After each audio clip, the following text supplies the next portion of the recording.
হরে কৃষ্ণ। আমি সঞ্জয়। আমার চ্যানেলের নাম সনাতনী কথা সত্য কথা। তো আজকে আবার এসেছি আরেকটি নতুন তত্ত্বকথা নিয়ে। আজকের কাহিনী রামের হরধনু ভঙ্গ। আমরা প্রত্যেকেই জানি যে রাম হরধনু ভঙ্গ করেছিল বা ভেঙেছিল।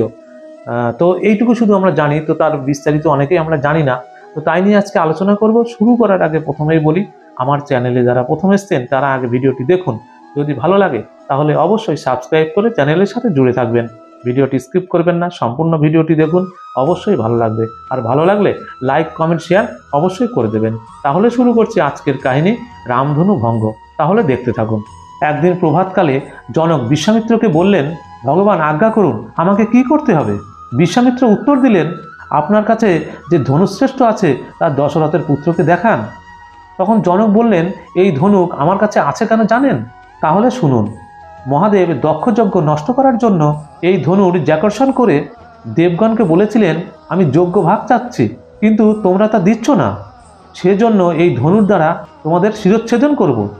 দেবতারা ভয় পেয়ে স্তুতি করতে লাগলেন। তখন মহাদেব প্রসন্ন হয়ে তাদের এই ধনু দিলেন। দেবতারা তা আমার পূর্বপুরুষ দেবরাতের কাছে গচ্ছিত রাখলেন। অনন্তর একদিন ক্ষেত্রকর্ষণ করতে করতে লাঙলের রেখা থেকে একটি কন্যা পাই। ক্ষেত্র শোধনকালে হলরেখা থেকে উত্থিত, এজন্য লোকে তাকে সীতা বলে।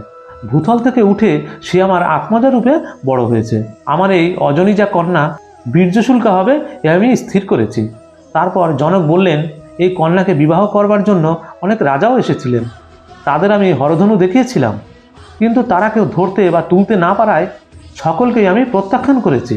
তারা সবলে কন্যাকে হরণ করবার উদ্দেশ্যে মিথিলা অবরোধ করলেন। 1 বৎসরে আমার সমস্ত উপকরণ ক্ষয় হয়ে গেল। অবশেষে দেবগণ আমার তপস্যায় প্রীত হয়ে আমাকে চতুরঙ্গ বল দিলেন। তখন নৃপতিগণ পরাজিত হয়ে পলায়ন করলেন।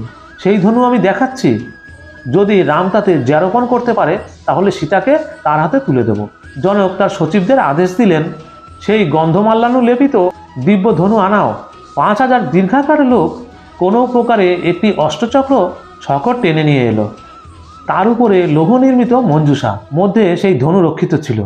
জনক বিশ্বামিত্রকে কৃতাঞ্জলি পুটে বললেন, মানুষ দূরের কথা, সুরাসুর যক্ষ রাক্ষস প্রভৃতি কেউ এই ধনুকে জ্যারোপণ করতে পারে না, তুলতে স্বরসংযোগ করতে বা জ্যাকর্ষণ করতেও পারে না। আপনি রাজপুত্রদের ধনু দেখান। তখন বিশ্বামিত্রের আজ্ঞায় রাম সেই ধনুর মাঝখান ধরে মঞ্জুষা তুলে হাতে নিলেন এবং তাতে অবলীলায় জ্যারোপণ করে আকর্ষণ করলেন। বজ্রনীনাদের তুল্য শব্দে ধনু ভেঙে গেল। মহাপর্বত বিদীর্ণ হলে যেমন হয় ভূমিকম্প, ঠিক সেই রূপ হলো। বিশ্বামিত্র, জনক এবং রাম লক্ষ্মণ ভিন্ন সকলেই মূর্ছিত হয়ে পড়ে গেল। সকলে প্রকৃতিস্থ হলে জনক বিশ্বামিত্রকে বললেন, রামের বিক্রম দেখলাম, এই ব্যাপার অত্য আশ্চর্য, অচিন্তনীয়।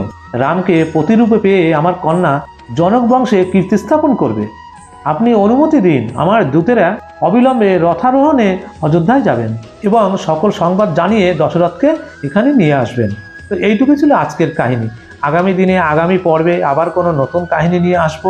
ততক্ষণ আপনারা অবশ্যই ভালো থাকবেন, সুস্থ থাকবেন। হরে কৃষ্ণ।